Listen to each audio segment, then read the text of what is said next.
Here's some advice on managing injuries while running, what's normal discomfort, what's okay to observe and keep going with, and when it's best to stop.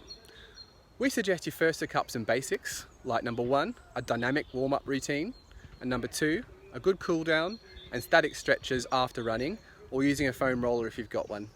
If it's a new activity for you, or you've not run for some time, start with run-walk intervals and build up time, distance and intensity slowly.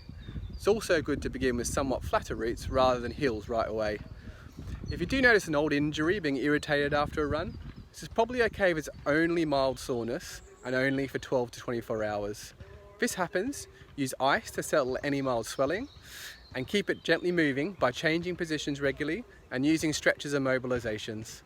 We'd advise not running every day if this is the case and doing a different form of lower impact exercise like yoga, Pilates or cycling on those off days.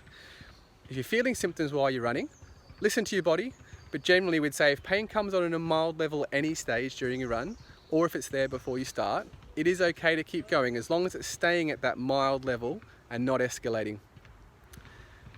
It's also normal to feel generally quite stiff after any new or increasing activity. We call this delayed onset muscle soreness, or DOMS, so don't worry. This is usually most noticeable in the 2 days after exercise and should generally feel more like a stiffness or mild ache rather than sharp pain, spasms or swelling. When should you seek advice? Number 1, if strong pain flares up in a new area or a previous injury. Number 2, if symptoms irritated by running aren't routinely settling within 24 to 48 hours. Number 3, if pain coming on during the run is worsening the more you do it. And number 4, if a large and obvious swelling is presenting or it's significantly affecting the movement of that joint or area.